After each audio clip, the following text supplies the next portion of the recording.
Obviously, going up against the wing T triple option, how big of a challenge is this for UC's defense? How much experience do you have going against it? I know you coached a lot of high school football. Maybe you saw it a lot back then. Well, the one thing I would say is the strain to win any college football game is massive, irrespective of who the opponent is. Then when you add in the fact that you're playing a service academy, the strain required there is more massive than massive, whatever that would be. So then you factor in that it's a 10-2 service academy that came off a huge win, obviously against their rival, right? So we're playing a really good football team. I think everyone knows that, and our kids understand that, and the challenge at hand. So if you were here today and you were practicing in this building, you love football. So that's the one thing we know from the crew we have now that's preparing for this Liberty Bowl. Obviously, Coach Braswell has a lot of familiarity with that triple option from his time at Army. Yep. Talk about how you've been able to rely on him throughout this process once you guys found out, hey, Navy was our bowl opponent. Yep. Well, the number one thing, collectively on defense, we're a tight-knit bunch as coaches. So that's a blessing, obviously. And Coach Braswell had certainly time at Army, coached in the Army-Navy game, all of those things. So I think the number one thing we've, are working on right now is we're trying to find out who our best 11 are and what spots and how we're playing them, and do our very best to perform in the Liberty Bowl, obviously, on the second. What's been your most recent experience with that type of offense? Oh, man. Well, I guess you get all forms of it.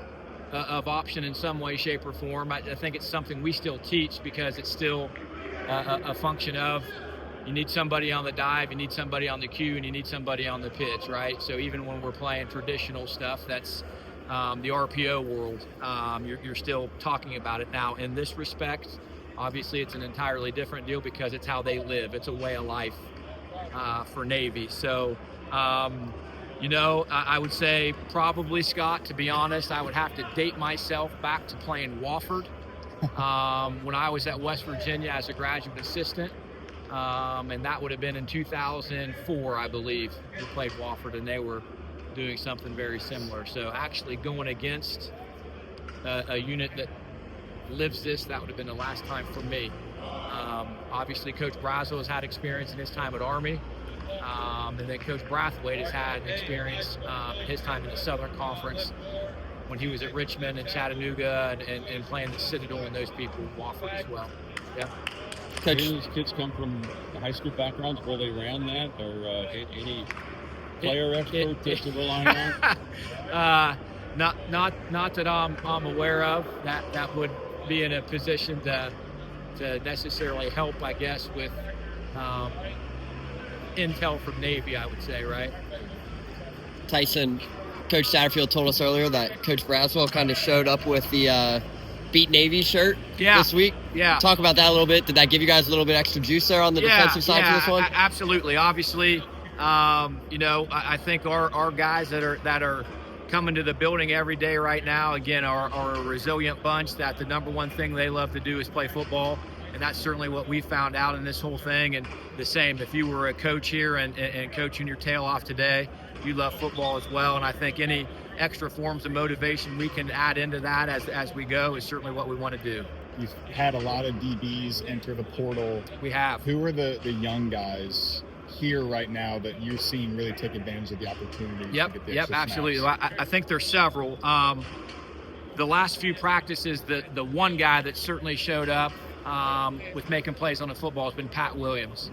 So he's had an incredible few days here, attentive, working hard, and doing a great job.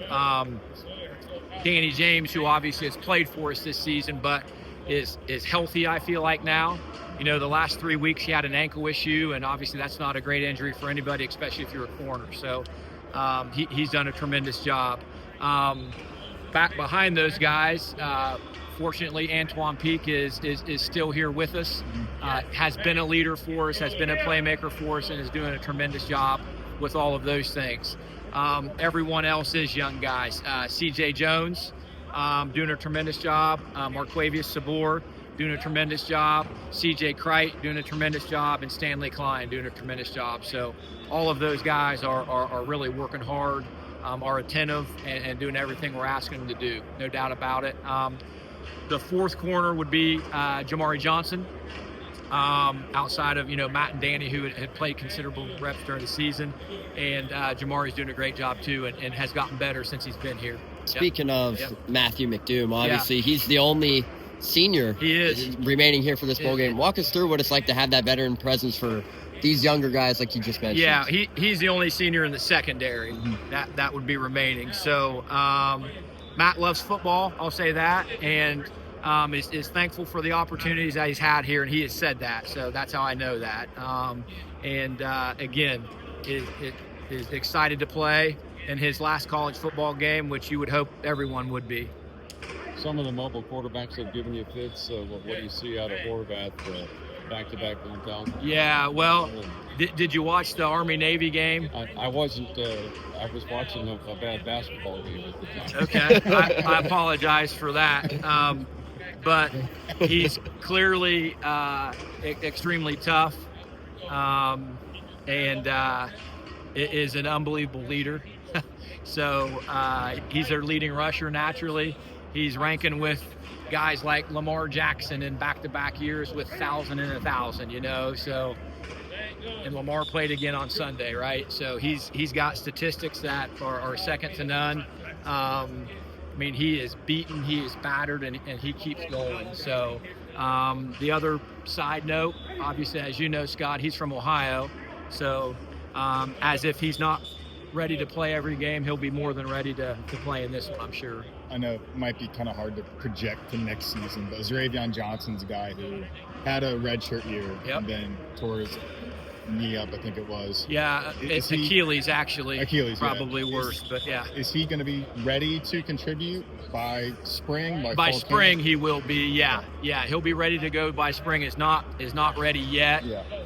Is doing some more things compared to what he's done, and we've got him doing a few things, replicating what would be his movements as we get to the spring. But he'll be ready to go for the spring, and we're certainly excited for that. Yeah.